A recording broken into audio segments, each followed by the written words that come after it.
Now at 6, Election Day in the 4 states. We have a reporter live at a polling station with the latest. Plus, what the Kansas Secretary of State expects for voter turnout, and high school students in Joplin get a hands-on lesson in the election process. The 4 states' most watched news starts now. The voting is nearly over. The counting will soon begin, and we're following all of it. This is KOAM News at 6. I'm Dow Quick. Across our nation and in much of the 4 states, turnout could be very high. It's not just the presidential election driving voters to the polls. Across our area, scores of local, county, and state races are also on the ballots. In Missouri, voters are also choosing the next governor, who will represent them in the U.S. Senate, and several proposed state constitutional amendments. Those include one amendment concerning reproductive rights and another that would permit sports gambling in Missouri. Voters in Kansas are still lining up to cast their ballots and make their voices heard. KOAM Samantha Walker is in Cherokee County to tell us how polls are looking. Thanks, Dow. Here in Cherokee County, voters aren't just voting for the president or congressional candidates. The contested race for Cherokee County Sheriff between Brian Henderson and Russ Harper has also been drawing voters to the polls. Polling locations here in Kansas have been busy today, a trend we also saw throughout the early voting period. It's expected that more than 1 million Kansans will cast their ballots in this year's election. In 2016, 1.2 million people voted for the presidential election in Kansas. In 2020, that number went up to over 1.3 million. The Kansas Secretary of State predicts we'll hit record-breaking numbers for voter turnout this year. He says his office has been working to make sure that voters can feel secure that their vote is secure. So there comes a point in time, there's nothing more you can do to convince people. Unless they want to be a poll worker, there's nothing else I can see what we can do. We've been very consistent by defending our poll workers and our county officials. Polls close in just about 1 hour here in Kansas. Remember, if you're still in line when your polling location closes, stay in line. You still have the right to vote. Reporting in Cherokee County, Samantha Walker, KOAM News. Samantha, thanks. You can get election results on our website as they come in tonight. Click on this QR code to take you there. Of course, you can also go directly to KOAMNewsNow.com, and we'll have updated results on air tonight on KOAM News at 9 on Fox 14, and of course KOAM News at 10 right here. Voters in the early morning hours in Barton County, Missouri ran into a ballot issue. The polling location in Liberal developed an issue with ballots not being counted by the ballot machine. Voters attempting to enter their ballots to be scanned by the machine would find their ballots pushed back out with an error message. Polling officials instructed voters to place ballots in a separate slot in the machine. By 7:30 a.m., officials say the ballot box was scanning and reading ballots as intended. The ballots that were not read will be fed into the machine by a team of bipartisan election workers and will officially be counted. Students at Joplin High School got the chance to learn about today's election process by casting some ballots of their own, sort of. Anthony Saviello joins us live from Joplin High School with more.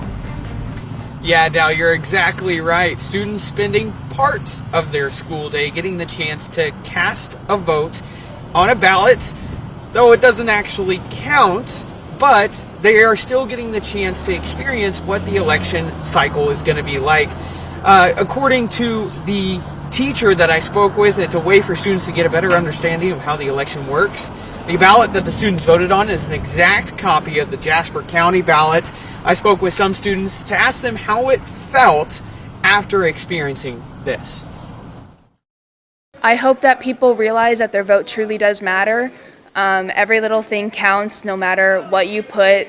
That is a percentage. If small, it still exists. You are helping, you are voting, and you are making our country what it is.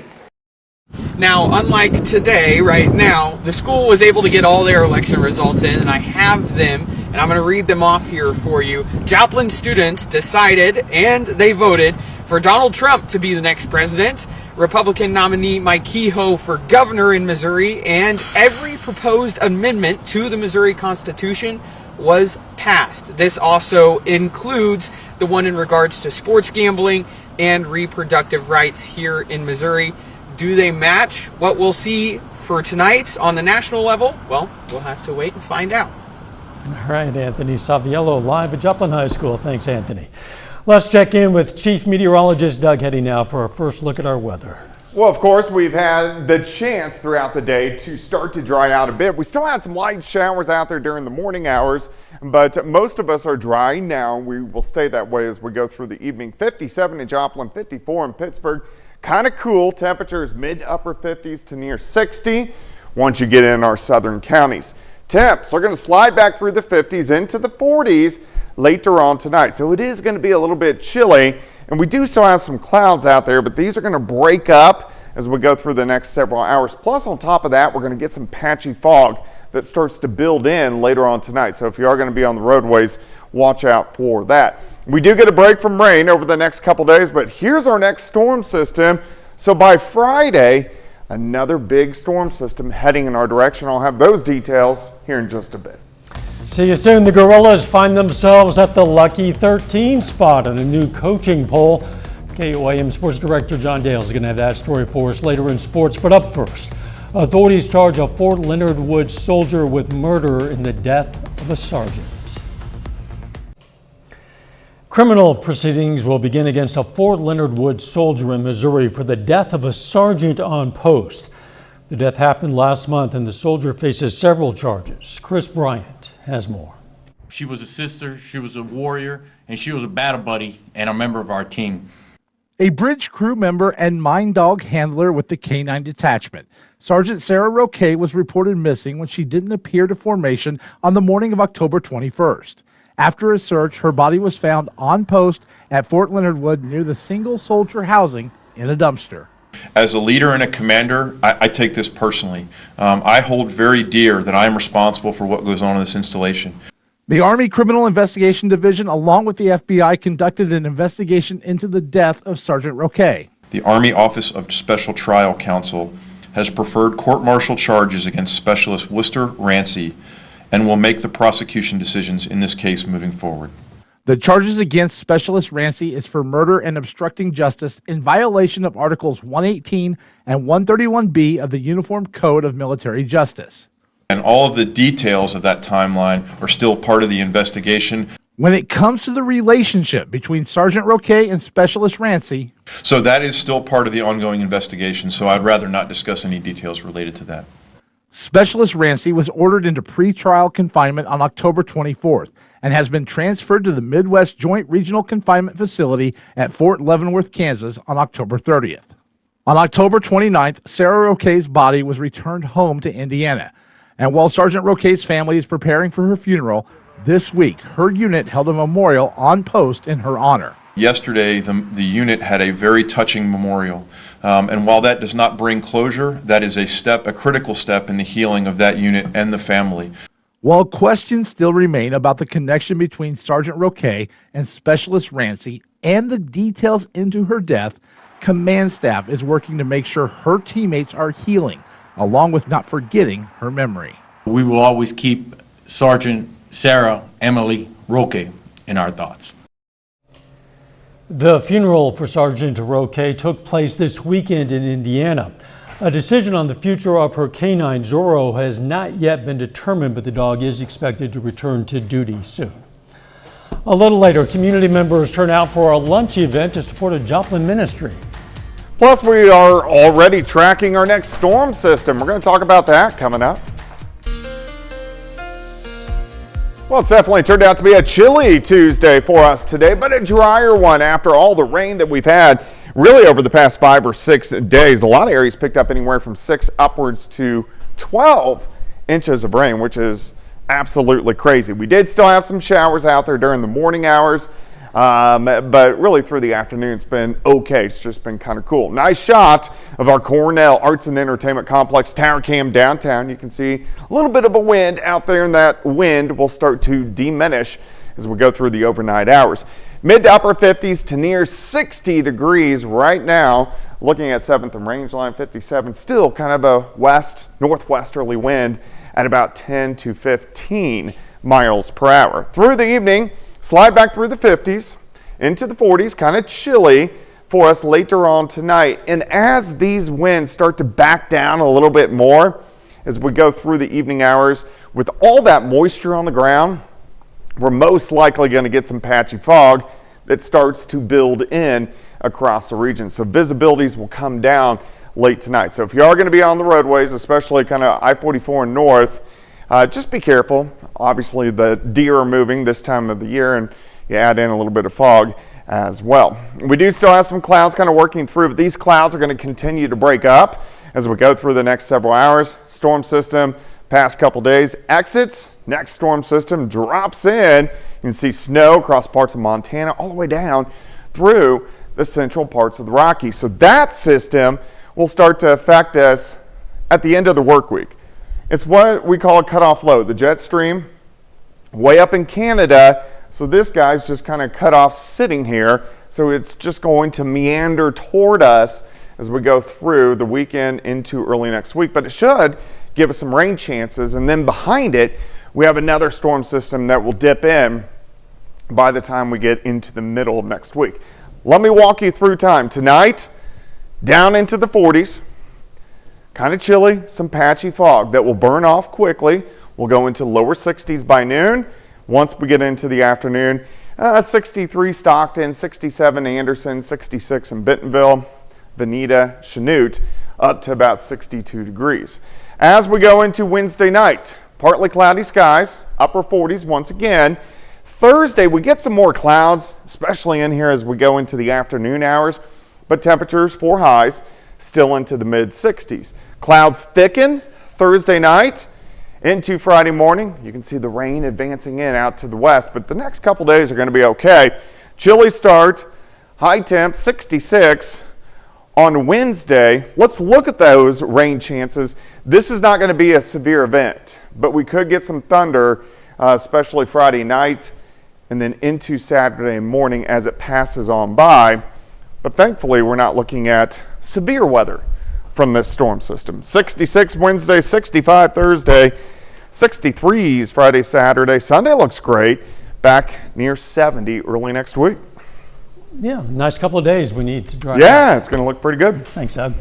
Still ahead, Pitt State football falls in the most recent coaches poll, but receives a favorable spot in the NCAA regional rankings. John Dales has those stories and more up next in sports.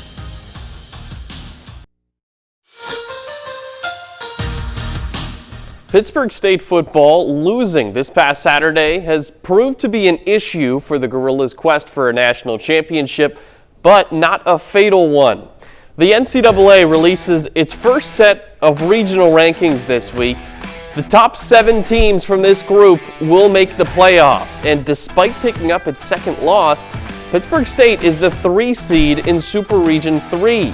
Now, Ferris State, who the Gorillas beat back in the season opener, the Bulldogs haven't lost since that game on August 31st. They're first in these rankings, followed by Grand Valley State, who you might remember ended PSU's 2023 season in the playoffs last November.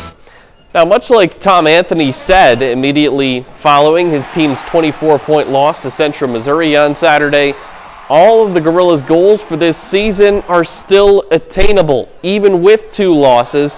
As you just saw, they're the highest-ranked MIAA team in the regional rankings. That's not the case, however, in the most recent AFCA coaches poll. Last week, Pittsburgh State was ranked number 5 in the nation. This time around, the Gorillas drop outside of the top 10. They fall to number 13 in the country. That's the lowest they've been ranked all season. Central Oklahoma leads the way for the MIAA teams in this poll. The Broncos are ranked 8th after a comeback win in overtime against Missouri Western this Saturday. Emporia State lost to Hayes on Saturday. They fall to number 20 in this poll. Today, we also get our first look at the rankings from the College Football Playoff Committee over at the Division I level. Now, those just got released in the last few minutes here. Some teams of note: Mizzou is ranked 24th, Tigers with 2 losses. Kansas State close by over at 19th. Both of them still have a shot at making the playoffs because, remember, this is the first year of the expanded 12-team playoff. Now, over in Division I men's college basketball, the John Calipari era officially gets started tonight in Fayetteville. Arkansas men's basketball plays host to Lipscomb in its first game of the 24-25 regular season. Razorbacks in the preseason number 16 team in the country. It's playoff time for Missouri high school soccer. 3 of our local teams play in district semifinals this evening. We'll start in Class 3, District 6. Carl Junction and Webb City, a couple of former COC rivals, square off in Springfield with a trip to the title game hanging in the balance. Now these two met way back in early September, a contest that CJ won in penalty kicks. Rematch tonight gets started at 7. Over in the Class 4 District 6 tournament, Carthage boys soccer is also in action. Tigers are the 5 seed. They're coming off a quarterfinal victory over Lee Summit North. Tigers take on the number 1 seed in the bracket. That's Rockhurst, who also happens to be the host school for this tournament. The Hawks shut out Neosho 7-0 in their quarterfinal on Saturday. Winner goes on to the championship on Thursday night. It's kind of funny how the College Football Playoff Committee, they have their first set of rankings on election night, and then the national championship game is going to be on inauguration day, all the way up in January 20th. The attention of the nation maybe is not exactly on sports. Seems like it, yeah. Moment. Maybe that's part of the point. I don't know. We'll be right back.